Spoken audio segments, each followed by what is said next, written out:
I often get asked the question, are there any good people left? Why can I not find a partner who I'm attracted to, who suits me, who meets my expectations? And I want to give you 4 potential reasons why you might be struggling to find somebody that you're attracted to and you want to date.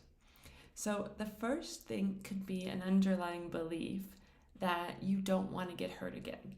So, this fear, maybe you've had a past relationship that ended badly, maybe there was a toxic relationship, and you made a commitment to yourself that I'm not going to let that happen again.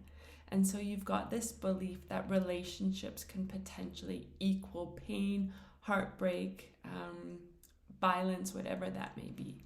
And so, because of that underlying belief, the only way to keep yourself truly safe is to actually avoid getting into a relationship. Now, this happens so subconsciously. You can tell yourself very actively, I want to find a partner, I want to be in a relationship. But what happens when you have this mindset that relationships can be very painful is you're constantly looking for what's wrong in another person. And this just simply keeps you out of getting into a relationship. You're not looking for where they could be a good fit, what could be right about them. You're looking for what's wrong with them. And this comes from the mindset. If you remember my relationship pyramid, I talk about it a lot in my workshops and also in this group. Our mindset influences our actions. And so therefore you can be subconsciously pushing potentially good partners away because of this fear that you could get hurt if you do end up in a relationship. The second reason is that you're not clear on your values. So in my coaching work, I do a lot of work with clients helping them get really clear about what's important to them and what makes them unique.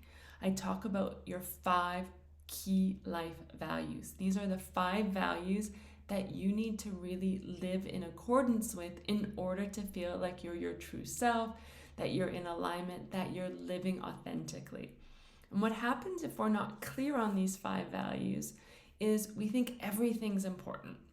And therefore, we're not sure where we can compromise in a relationship and where we need to set boundaries and be true to ourselves. And so what happens is if we meet somebody and they have a different value to us, we think, oh, that's not a good fit. We're not compatible. I'm not going to pursue this relationship. But if we actually took the time to understand those values, you might realize that they're not actually that important to who you are as a person.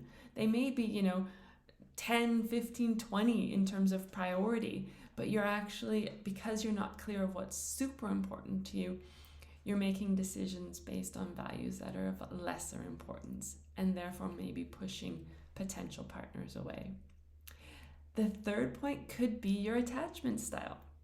It could be that you have a more avoidant attachment style. And although you have this need and desire to enter into a relationship, again, your avoidance of relationships causes you to look for potentially what's wrong in a person. Maybe there's criticism that you're feeling as you're meeting somebody, they're trying to have discussions and you feel like they're criticizing you, so you're pushing them away. When you have an avoidant attachment style, it can also be that you feel that the work of a relationship or the energy that you need to invest is greater than the return that you get. And therefore, every time you meet somebody, you see that staying single actually has more benefits for you than entering into that relationship. And the final one is that if you've done a lot of personal growth, maybe you've worked on your attachment style and you've become much more secure than you previously were, what happens is your type of person that you're attracted to shifts dramatically. So if you've had an insecure attachment style, you've been either anxious or avoidant, and you were attracted to the other type of style, and now you've become more secure, you've built up your self-confidence, all of a sudden, those people are no longer attractive to you, right? You notice their attachment style, you get triggered by their attachment style, and so you're much more attracted to a secure type of person, but you may not recognize that yet. You might actually be dating people who are fantastic partners for you, but you haven't shifted your mindset to recognize what secure looks like. You're used to this trigger of your attachment style that feels like a lot of passion, excitement, chemistry, and that's what you've associated with love. When you become more secure, relationships tend to start out slower. There's much more of a connection that builds before the chemistry sort of takes over. I talk about the 3 C's: compatibility, connection, and chemistry, in that order.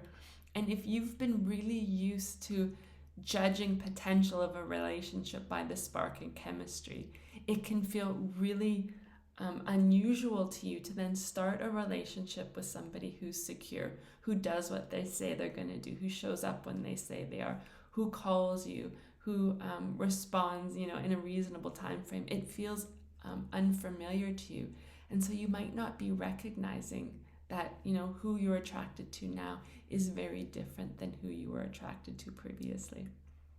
So with all of these points, the question is, what can you do to shift this? And it's what I teach a lot and what I work on in my coaching. It's understanding your underlying beliefs and working to change those and upgrade those, and working to heal your attachment style to become more secure and more aware of who you are as a person and what's important to you. I hope that this video was helpful for you. If you have questions, comments, I'd love to hear them. Post them below this video and I will get back to you.